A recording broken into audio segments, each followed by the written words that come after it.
우리 가운데 실패를 원하는 사람 있으십니까? 세상을 살아가면서 실패를 원하는 사람은 아무도 없습니다.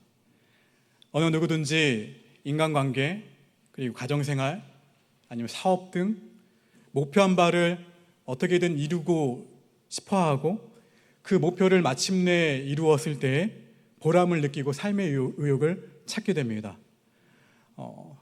그때 지금 서 있는 자리에서 한 단계 더 넘어갈 수 있는 삶의 용기와 지혜를 얻곤 하죠. 저는 개인적으로 운동을 참 좋아해서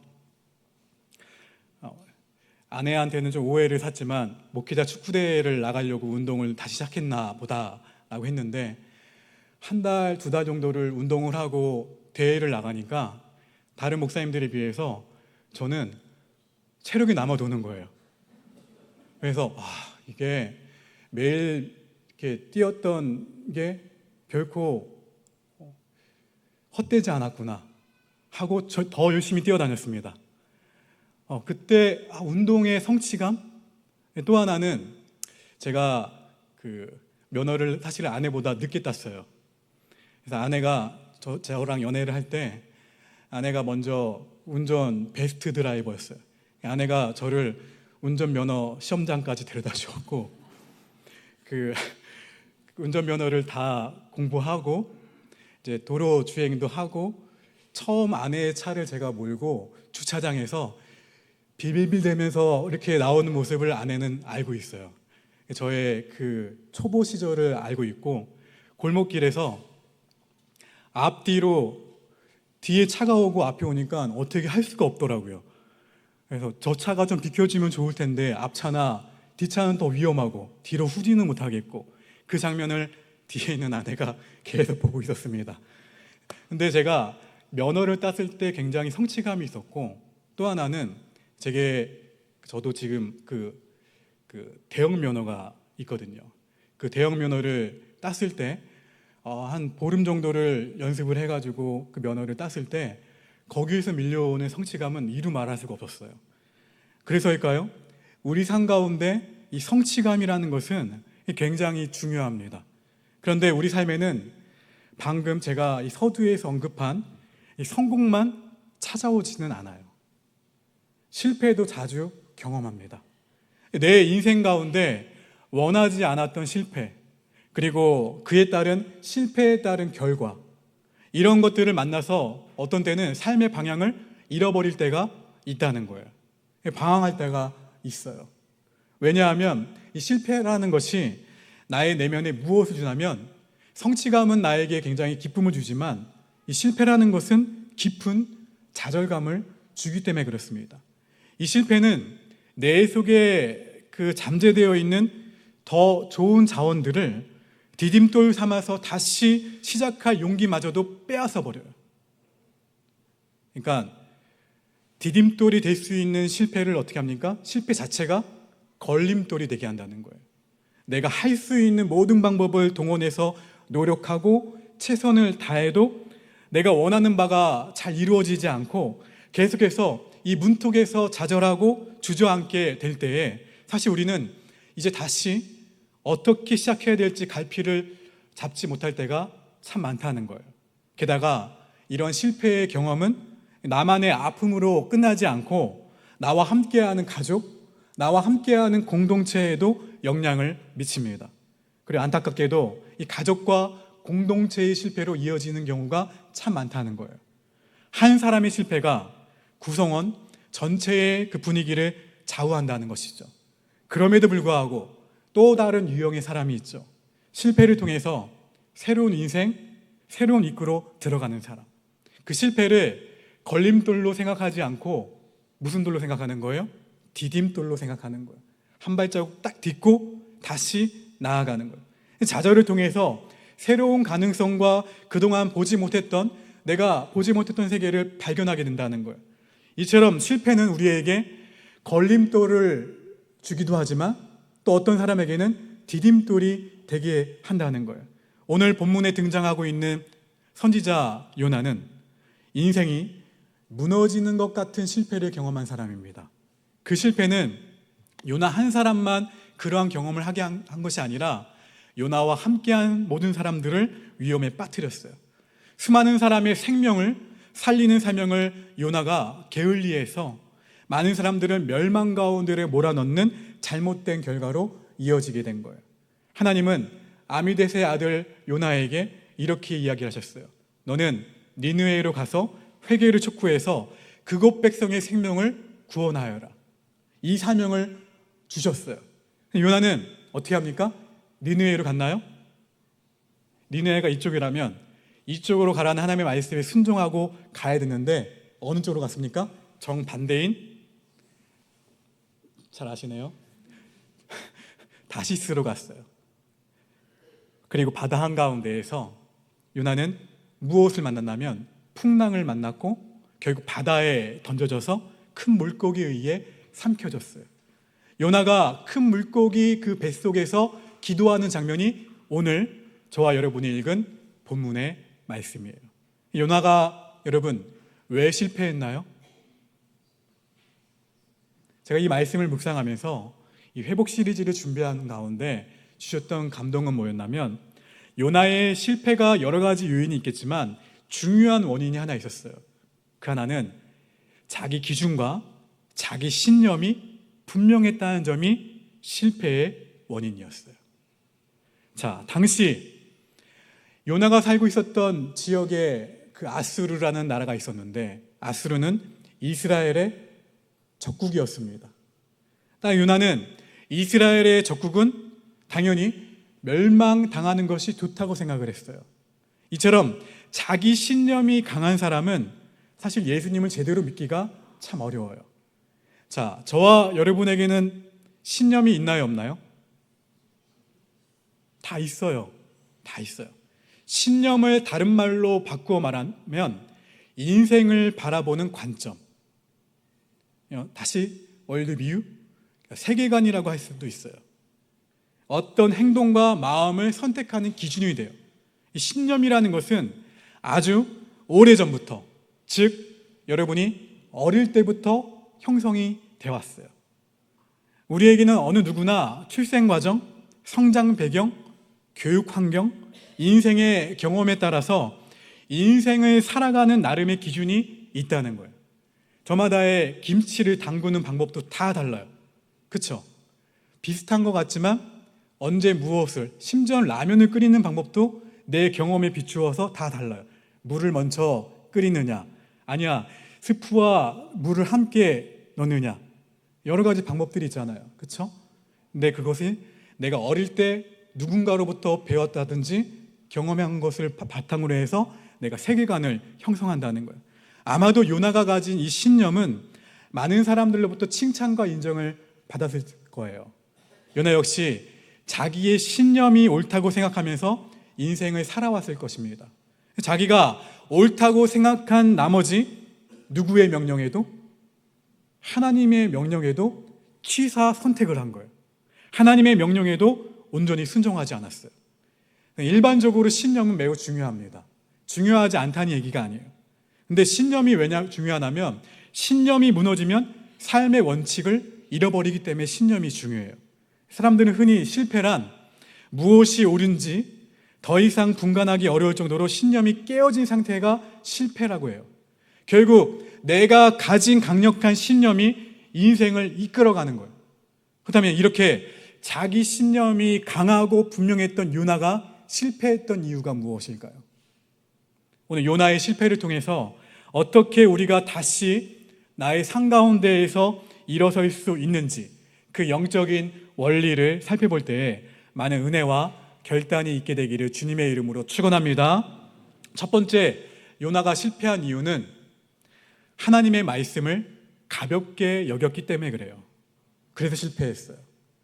자기 신념이 강한 사람은 내 생각에 따라 무엇을 판단해요?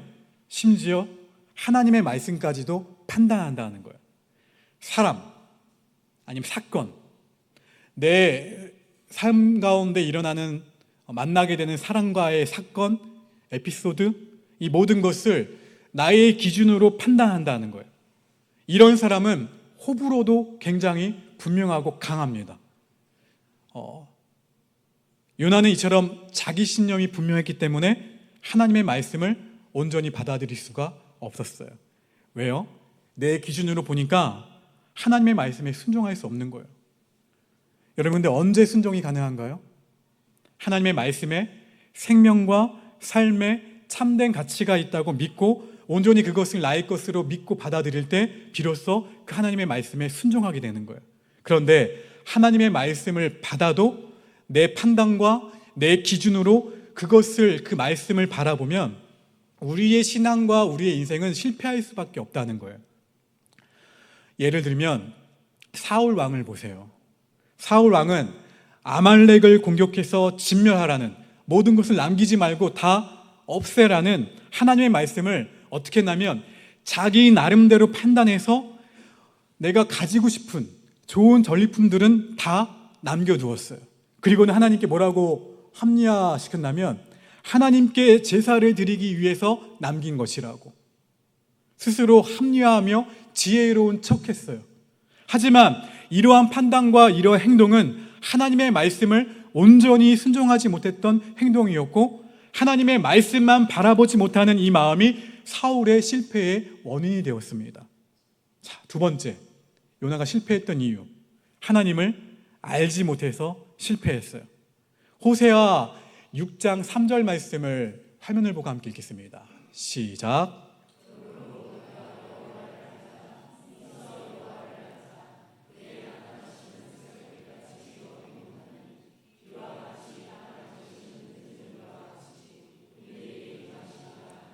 우리가 누구를 알자고요? 여호와를 알자. 또 어떻게 여호와를 알자? 힘써 여호와를 알자. 우리의 삶에 문제와 어려움이 닥쳐서 좌절과 절망을 겪고 어디로 가야 할지 갈피를 잡지 못하는 그 이유는 내가 믿고 있는 하나님이 어떠한 하나님이신지 제대로 알지 못하기 때문에 그런 거예요. 가룟 유다와 베드로를 보세요. 비교하는 거예요. 베드로는 예수님이 누구신지, 예수님이 어떠한 분이신지 알았어요. 그래서 예수님과 서로 질문하면서 대화하는 가운데에서 그 예수님을 친밀하게 경험한 사람이 베드로였어요. 마태복음 18장 22절 말씀 보실까요? 읽어봅니다. 시작.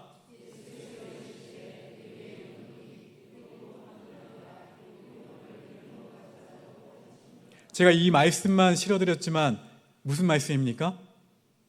용서에 대한 말씀이죠. 7번뿐 아니라 몇 번을 하라고요? 총 곱하면 490번. 491번째는 어떻게 하라는 거야? 뺨을 후려쳐라. 490번까지 너희가 용서하다 보면 용서를 그 안에 한다는 얘기겠죠. 그에 비해 이전보다 더 중요한 게 뭐냐면 가룟 유다예요. 가룟 유다에게는 예수님과 대화를 나눌 기회가 없었다는 거예요. 아니, 있었지만 하지 않았던 것 같아요. 가룟 유다의 관심이 어디에 있었기 때문에? 오로지 재물에 있었기 때문에. 어떻게 보면 예수님을 팔아넘긴 가룟 유다나 예수님을 3번이나 부인한 모른다고 강력하게 부인한 베드로나 둘 다 죄질이 좋지가 않아요. 그렇죠? 하지만 베드로는 예수님을 알았기 때문에 돌이켜서 회복하는 방법 역시 알았던 사람이 베드로였어요. 어떻게 해요?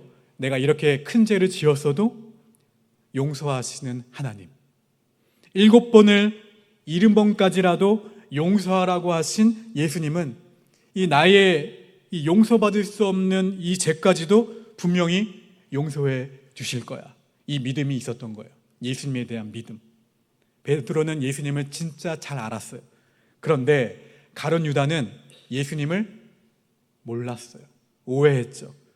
뭐라고 합니까? 그래서 내가 어떻게 나의 스승을 은 30에 팔아 버렸단 말인가? 나는 내가 저지른 이 잘못에 책임을 져야 돼 하면서 무엇을 선택합니까? 자살을 선택을 합니다. 목숨을 끊었어요. 이 두 사람의 삶의 차이가 무엇인가요? 죽는 것으로 이 모든 책임을 다할 수 있나요? 결코 그렇지 않다는 거예요. 베드로는 어쩌면 죽음보다 더 심각한 문제에 빠졌지만 죽음이 아니라 하나님께로 돌이킴으로써 더 존귀하고 아름다운 인생을 살게 된 사람이 베드로예요. 실패로 끝난 것이 아니라 실패가 있었기 때문에 더욱더 하나님 앞에 견고하게 설 수 있었던 사람이 베드로였어요. 실패를 통해 새로운 인생을 살게 된 거예요. 그러면 여러분, 다윗은 어떤가요? 우리아의 아내 밧세바를 범한 후에 하나님 앞에서 눈물로 회개를 했습니다. 그 후 다윗이 나이가 많아 늙었을 때에 신하들이 이 다윗의 그 몸을 따뜻하게 해주기 위해서 아비삭이라는 여인을 다윗의 그 궁에 들였어요. 다윗은 그녀에게 범죄하지 않았습니다. 실패를 경험 삼아 죄를 반복해서 짓지 않았기 때문에 그래요. 여러분 기억하세요. 우리가 어떠한 실패 가운데 있다 하더라도, 우리 인생의 기로에 문제 앞에 서 있다 하더라도 우리에게 중요한 것은 전문 지식이나 실패를 해결할 방법이 아니라 하나님이 어떠한 분이신지를 먼저 아는 거예요. 깨닫는 거예요. 마태복음 25장에서는 주인에게서 5달란트, 2달란트, 1달란트를 받은 종들에 관한 이야기가 나옵니다. 그 가운데에서 1달란트를 받은 사람이 실패한 이유가 무엇인가요? 주인이 어떠한 사람인지를 몰랐기 때문에 그 1달란트를 어떻게 합니까? 땅에 숨기죠. 여러분, 주님을 매일 매순간 힘써 알아가게 되기를 주님의 이름으로 축원합니다. 주님을 알지 못하는 인생은 실패할 수밖에 없다는 거예요. 요나는 자기 생각과 자기 신념, 그것만을 가지고 하나님의 계획을 어떻게 합니까? 무시했어요. 가라면 가야 됐는데 아니야, 안 간 거예요. 요나는 하나님을 알지 못했고 주님과의 관계에서 실패한 사람이 요나였어요. 그 가운데에서 이랬던 요나가 회복할 수 있었던 요인 2가지가 나옵니다. 요나에게서의 회복의 시작점은 고난에 처해서 희망이 없어 보이는 그때, 희망이 없어 보이는, 가능성이 없어 보이는 그때 무엇을 했다? 따라합시다. 기도하기 시작했다. 언제요? 그때. 자, 요나 2장 1절 말씀을 보실까요? 2장 1절 함께 있습니다. 시작.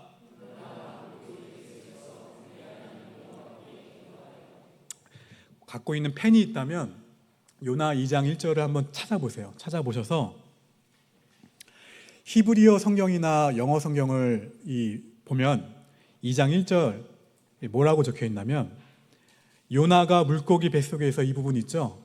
요나가 이 앞부분에 뭐라고 적으시냐면 영어로 then, THEN, 뭡니까? 그때에, 그때에 라고 적어 놓으세요. 한글로도 그때에. 뭡니까? 다시 읽어보면, 해석하면 그때에 요나가 물고기 뱃속에서 그의 하나님 여호와께 기도하여, 이거예요. 그때에. 요나는 하나님이 야, 너 사명을 줄게, 복음을 전해, 복음을 전해서 니느웨 사람들이 회개할 수 있도록 어디로 가라? 니느웨로 가라 하실 때 하나님께 기도했나요? 안 나오죠. 기도로 묻지 않았어요. 그리고 행동으로 그냥 옮깁니다. 어떻게 해요? 그 하나님의 명령에 역행하는 행동. 근데 여기 방금 제가 소개했던 2장 1절, 그때 어떤 때입니까? 큰 물고기 뱃속에 있을 때, 큰 고난 가운데 있을 때 요나는 드디어 무엇을 하기 시작했다는 거예요? 기도하기 시작했다는 거예요. 찰스 스펄전의 기도의 황금열쇠라는 책에 나오는 말 뭡니까? 어려움에 직면했거나 중대한 임무로 마음이 무거울 때, 그리고 대화할 때 먼저 짧게 기도로 호흡하라. 그 순간에 기도하라. 그러면 후회할 일을 하지 않도록 누가 지켜주신다고요? 하나님이 지켜주실 것이다. 이렇게 요나는 그때에, 큰 물고기 뱃속에 있을 때, 큰 고난에 직면했을 때 짧은 기도로 호흡을 했다는 거예요. 여러분, 회복의 시작은 기도인 것을 믿으시기를 주님의 이름으로 축원합니다. 문제의 해결이 누구에게 있음을 알아야 된다는 거예요. 하나님께 있음을 알고 기도의 자리로 나가시라는 거예요. 우리 옆 사람에게 고민합시다. 기도의 자리에 있읍시다. 저희 교회가 공식적으로 기도의 자리를 한 3번 마련해 두었죠. 화요일, 매주 화요일 날 이 자리에서 오후 2시에 본당에서 매주 화요 강당 중보기도 모임이 있습니다. 아무나 오셔서 이 자리에서 기도하시면 돼요. 또 언제가 있습니까? 오늘 주일 오전 10시 새가족실에서 주일 오전 예배를 놓고 기도하는 모임이 있어요. 또 언제가 있습니까? 월요일부터 금요일까지 새벽 기도회가 있어요. 오전 5시 이곳에서. 여러분, 문제의 해결책이 하나님께 있음을 믿고 기도의 자리로 우리가 나갈 때에 하나님은 우리가 안고 있는 수많은 그 문제들, 뭐가 있습니까? 자녀와의 문제, 가정의 문제, 동료나 성도와의 관계 등을 어떻게 하신다는 거예요? 회복시켜 주심을 믿으시기를 주님의 이름으로 축원합니다. 어떠한 경우 하나님은 요나처럼 강력하게 기도의 자리로 밀어 넣으실 때도 있어요. 하도 기도의 자리를 안 나가니까 밀어 넣으실 때가 있어요. 그 과정을 통과한 다음에야 하나님이 원하시는 믿음의 사람이 될 수가 있고, 하나님이 원하시는 사역을 하나님께 온전히 드리는 일에 아름답게 쓰임받을 수 있다는 거예요. 여러분, 이 사실을 알고 있음에도 우리가 기도하지 못하는 이유는 무엇인가요? 제가 곰곰이 생각해 봤어요. 왜 기도하지 않을까? 절박하지 않으니까. 절박하지 않으면 기도하지 않아요. 왜요? 자구책이나 일말의 가능성이라도 가진 사람은 기도하지 않아요. 하나님께 기도하지 않아도 내게 이것이 있으니까, 또 나는 평안하니까, 절대로 기도의 자리에 제가 이렇게 광고를 하도 말씀을 전해도 나오질 않아요. 신앙생활이 마치 종교생활처럼 돼버리는 거죠. 하지만 그러한 사람이라 할지라도 절박해지면 달라진다는 거예요. 하나님 앞에 나가 간절한 마음으로 무릎을 꿇게 돼요. 여러분, 요나는 기도할 수 없는 상황 가운데에서 무릎을 꿇었습니다. 기도를 했다는 거예요. 요나가 기도하고 있는 큰 물고기 뱃속을 한번 상상해 보세요. 그냥 주일학교 때 들었던 그림, 큰 물고기 안에 화롱불을 켜고 이렇게 탁자 놓여져 있고 그런 거 상상하시면 안 돼요. 이 본당처럼 더우면 에어컨으로 시원하고 추우면 온풍기로 따뜻하고 아늑한 그 조명 가운데에서 십자가 조명이 은은하게 비치고 그 가운데에서 고상하게 자리에 앉아서 기도하고 있는 모습 요나 아니에요. 비린내가 진동해요. 그리고 계속해서 파도 때문에 어떻게 합니까? 요동쳐요. 물고기 움직이니까. 죽음의 두려움과 죽음의 공포가 엄습하는 곳, 그때에 그곳 큰 물고기 뱃속에서 요나가 한 일이 무엇입니까? 살기 위해서 몸부림치지 않았어요. 요나는 누구 앞에 나아갔냐면 하나님 앞에 나아갔다는 거예요. 여러분, 실패 없는 삶이 어디 있을까요? 그런데 실패에서 회복된 사람들의 공통적인 특징이 있습니다. 첫째, 따라합시다. 기도를 시작하는 것. 실패에서 회복한 사람들의 공통적인 특징은 기도를 시작한다는 거예요. 요나처럼 기도할 수 없는 상황 가운데에서도 기도한다는 거예요. 기도하는 자리에 있는 사람이라면 어느 누구나 하나님이 상 가운데 베푸시는 은혜를 분명히 기억하게 될 거예요. 그때 내가 기도할 수 없는 상황 같은 상황 가운데서도 나는 기도하리라. 나는 하나님 앞에 나아가리라. 두 번째, 따라합시다. 하나님과의 관계 회복. 우선순위를 두는 사람 아시겠습니까? 하나님과의 관계 회복에 우선순위를 두는 거예요. 실패에서 회복된 사람들의 공통적인 특징이에요. 본문 7절 말씀 같이 읽어봅니다. 7절 시작.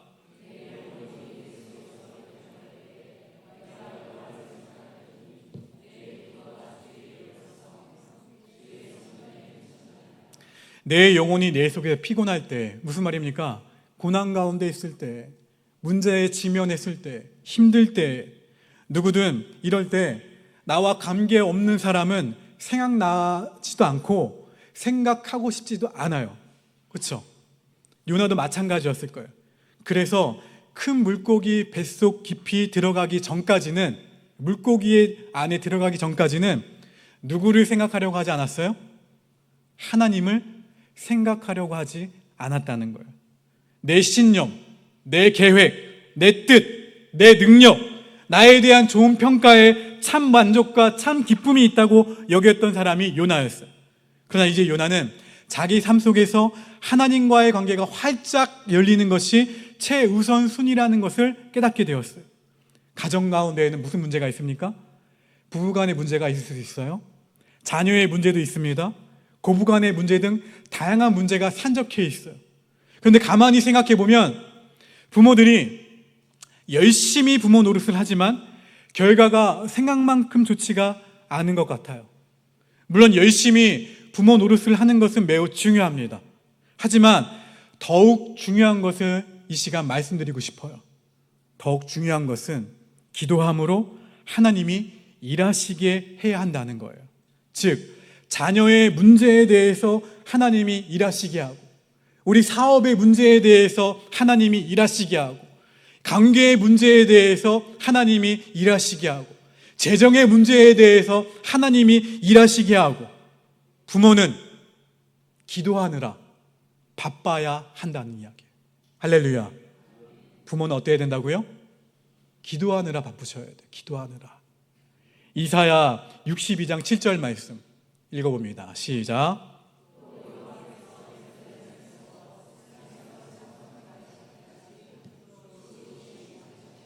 할렐루야. 저는 바라기는 여러분이 하나님을 좀 귀찮게 했으면 좋겠어요. 하나님을 쉬지 않게 했으면 좋겠어요. 그로, 하나님으로 쉬지 못하시게 하라. 이 말씀, 하나님을 쉬지 못하시게 하려면 우리는 어떻게 해야 될까? 기도해야 되는데 어떻게 기도해야 될까? 끊임없이 기도하셔야 돼요. 옆 사람에게 기도합시다. 권면합시다. 짧은 기도로 호흡하세요. 호흡은 뭡니까? 계속 하잖아요. 하나님을 쉬지 않게 하려면 짧은 호흡으로 계속 기도하셔야 돼요.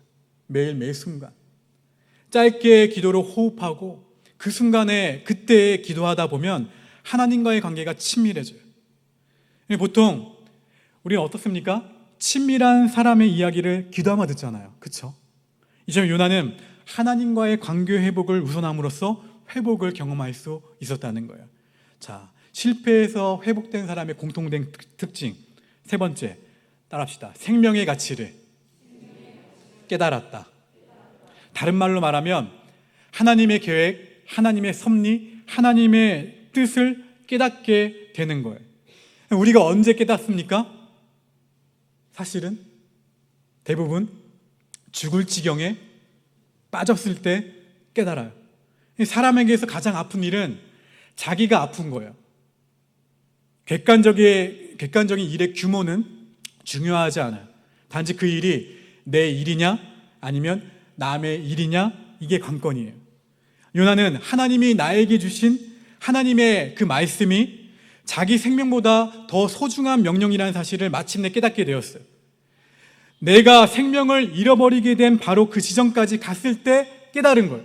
우리가 중보 기도를 하면서 중보 기도 대상자와 동일한 고통, 동일한 아픔을 겪은 사람은 그 기도가 절박하다는 거예요. 남의 일이 누구의 일이 되는 거예요? 내 일이 되는 거예요. 그 일의 가치와 그 일의 아픔을 알기 때문에 내 일이 돼요. 동일하게 요나의 마음 가운데 하나님의 마음이 쑥 들어왔어요. 원수라 할지라도 하나님의 계획을 따라 살리시는 하나님의 뜻을 깨달아 하나님이 귀하게 여기시는 그 가치를 삶의 우선순위로 삼게 된 거예요. 여러분, 신앙의 성숙은 내가 아니에요. 예수님이 우선순위로 여기시는 것이 과연 무엇일까? 예수님이라면 어떻게 하셨을까? 예수님이 지금 이 순간에 원하시는 것은 무엇일까? 이것에 삶의 초점을 맞춘 사람이에요. 내 마음이 언제 어떻게 바뀌게 되었는지 생각해 보면 위기와 어려운 가운데 처했을 때 바뀌게 되었다는 것을 알 수가 있어요. 그 속에서 우리는 참된 본질을 찾아갑니다. 자, 마지막으로 실패 가운데 회복된 사람의 특징. 자, 따라합시다. 하나님께 감사하기 시작했다. 요나에게서 고난이 벗겨지고 하나님이 요나에게 새로운 기회를 주신 이유는 하나님께 감사하기 시작했다는 거예요. 감사는 매우 중요합니다. 요나는 감사할 수 없는 그 자리에서 그때에 감사로 자신의 삶을 하나님께 고백하기 시작했어요. 본문 8절 말씀 읽어봅니다. 시작.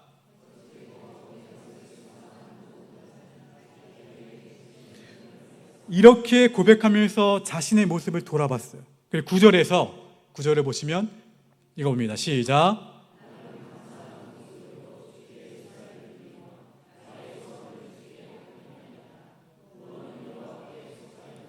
이렇게 감사의 고백을 드리자 오늘 본문 10절 같이 읽어봅니다. 10절 시작.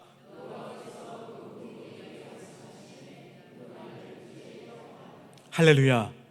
그 비로소 물고기 배 가운데에서 나올 수 있었어요. 여러분, 고난과 실패 가운데 있을 때 우리 입술에서 떠나지 말아야 될 언어가 있습니다. 따라합시다. 주님, 감사합니다. 언제요? 그때. 기도할 수 없는 그 순간에 짧게 호흡함으로 기도함으로 우리 무엇이 떠나지 말아야 돼요? 주님, 감사합니다. 의미 없는 감사라도 습관처럼 고백하세요. 문제 앞에 직면하더라도 주님, 감사합니다. 주님, 도와주세요. 주님, 해결해 주세요. 주님, 저는 죄인입니다. 저에게는 능력이 없어요. 그냥 감사가 나로 하여금 고난에서 벗어나 회복의 자리로 이끌어 줄 거예요. 여러분, 이 말씀을 혹 잊어버리고 무시하고 한번 내 고집대로 내 신념대로만 한번 살아보세요. 내가 세상에서 가장 잘 사는 것처럼, 내가 세상에서 가장 옳은 것처럼 여기면 결국은 주위에 아무도 없어요. 삶의 기쁨과 보람 다 잃어버립니다. 사랑하는 성도 여러분, 입술에서 감사가 나오기 시작할 때 회복의 역사가 이루어짐을 믿으시기를 주님의 이름으로 축원합니다. 하나님은 실패를 통해 우리 자신을 발견하게 하세요. 내가 가장 소중하게 여기는 것이 무엇인지를 드러내시려는 것이죠. 저도 언젠가 주님을 원망하면서 저도 그때 슬퍼하고 아파했던 때가 있었어요. 하나님이 제 계획을 다 막으신 것 같았기 때문에. 그러나 돌아보니 분명 하나님의 인도하심이었어요. 여러분, 실패를 아파하지 마시기를 바랍니다. 하나님이 그 길이 아니야 하시며 그 길에서 우리를 어떻게 하세요? 다시 붙드세요. 살면서 겪게 되는 상실의 아픔, 깊은 좌절, 당장이라도 죽고 싶은 그 순간에 하나님은 이렇게 말씀을 전하고 있는 저도 찾아오셨어요. 마치 이렇게 말씀하시는 것 같았어요. 미안하다. 너무 미안하다. 그런데 이 방법밖에 없었단다. 내가 너를 도와줄게. 이후 하나님이 저를 얼마나 위로해 주신지 몰라요. 여러분, 실패에 넘어졌을 때 하나님 앞으로 나아가세요. 그때 하나님의 위로가 임해서 우리의 실패가 아픔과 상처 그대로 남지 않을 수가 있다는 거예요. 하나님은 우리의 연약한 육체와 찢긴 마음의 상처를 어루만져 주시고 우리를 위로하고 축복해 주신 분이 하나님이세요. 사랑하는 성도 여러분, 자신을 믿는 사람은 실패한다는 오늘 이 말씀을 깨닫고 여러분이 하나님 앞으로 나아가게 될 때 그 위로와 평강이 여러분의 삶을 주장해 주시기를 주님의 이름으로 축원합니다. 우리 이 마음 담아서 자리에 일어나셔서 우리 함께 힘차게 결단 찬양하며 주 앞에 나아갑시다. 주를 향하고 주만 바라볼지라, 주만 바라볼지라. 주만 바라보지라.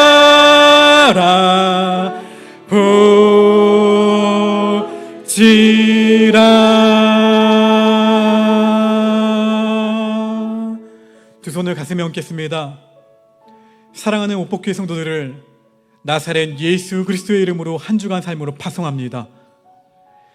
세상 가운데 나아가는 우리 교회 성도들 걸음걸음 주님 동행하여 주시옵소서. 한 주간 어떠한 고난에 직면한다 하더라도 주님 앞에 나아감으로 극복하게 하시고 넉넉히 승리하도록 인도하여 주시옵소서. 주님